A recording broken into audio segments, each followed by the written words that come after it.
नमस्कार दोस्तों, स्वागत है आपका मेरे YouTube चैनल पर। जैसी दृष्टि वैसी सृष्टि। एक बार एक राजा की सभा में एक चंदन के बहुत बड़े व्यापारी ने प्रवेश किया। राजा की दृष्टि उस पर पड़ी तो उसे देखते ही अचानक उनके मन में विचार आया कि कुछ ऐसा किया जाए ताकि इस व्यापारी की सारी संपत्ति राजकोष में जमा कर दी जाए। व्यापारी जब तक वहाँ रहा, राजा का मन रह रहकर उसकी संपत्ति को हड़प लेने का करता। कुछ देर बाद व्यापारी चला गया। उसके जाने के बाद राजा को अपने राज्य के ही एक निवासी के लिए आए ऐसे विचारों के लिए बड़ा खेद होने लगा। राजा ने सोचा कि मैं तो प्रजा के साथ न्यायप्रिय रहता हूँ, आज मेरे मन में ऐसा क्लुषित विचार क्यों आया। उन्होंने अपने मंत्री से सारी बात बताकर समाधान पूछा। मंत्री ने कहा, इसका उत्तर देने के लिए आप मुझे कुछ समय दें। राजा मान गए। मंत्री विलक्षण बुद्धि का था। वह इधर उधर के सोच विचार में समय न खोकर सीधा व्यापारी से मैत्री गांठने पहुंचा। व्यापारी से मित्रता करने के बाद उसने पूछा, मित्र, तुम चिंतित क्यों हो? भारी मुनाफे वाले चंदन का व्यापार करते हो, फिर चिंता कैसी? व्यापारी बोला, मेरे पास उत्तम कोटि के चंदन का भंडार जमा हो गया। चंदन से भरी गाड़ियां लेकर अनेक शहरों के चक्कर लगाए, पर नहीं बिक रहा।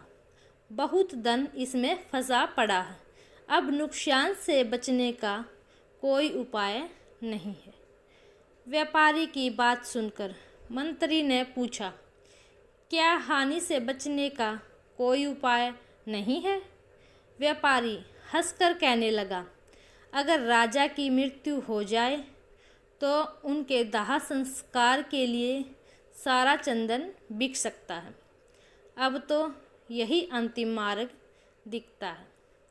व्यापारी की इस बात से मंत्री को राजा के उस प्रश्न का उत्तर मिल चुका था जो उन्होंने व्यापारी के सधर्म में पूछा था। मंत्री ने कहा, तुम आज से प्रतिदिन राजा का भोजन पकाने के लिए 40 किलो चंदन राज रसोई भेज दिया करो। पैसे उसी समय मिल जाएंगे। व्यापारी यह सुनकर बड़ा खुश हुआ। प्रतिदिन और नगद चंदन बिक्री से तो उसकी समस्या ही दूर हो जाने वाली थी। वह मन ही मन राजा के दीर्घ आयु होने की कामना करने लगा ताकि राजा की रसोई के लिए चंदन लंबे समय तक बेचता रहे।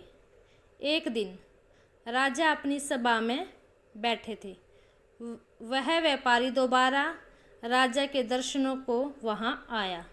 उसे देखकर राजा के मन में विचार आया कि यह कितना आकर्षक व्यक्ति है।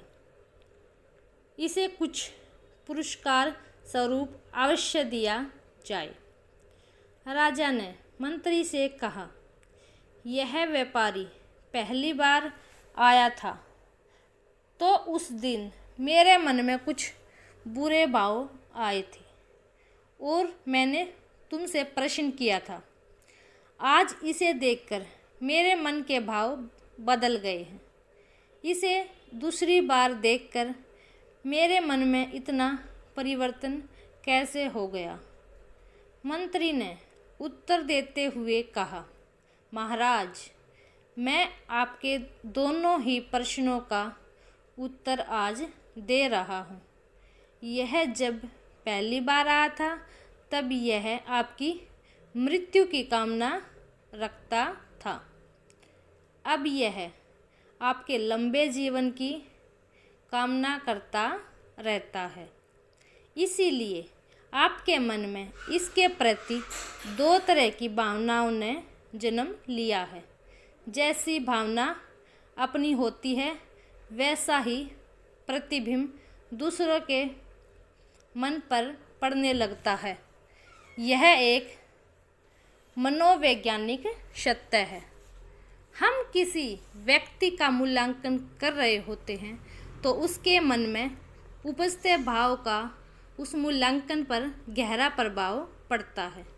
इसीलिए जब भी किसी से मिले तो एक सकारात्मक सोच के साथ ही मिले, ताकि आपके शरीर से सकारात्मक ऊर्जा निकले और वह व्यक्ति उस सकारात्मक ऊर्जा से प्रभावित होकर आसानी से आपके पक्ष में विचार करने के लिए प्रेरित हो सके। धन्यवाद दोस्तों। अगर आपको ये मेरी वीडियो पसंद आए तो please like share subscribe my channel.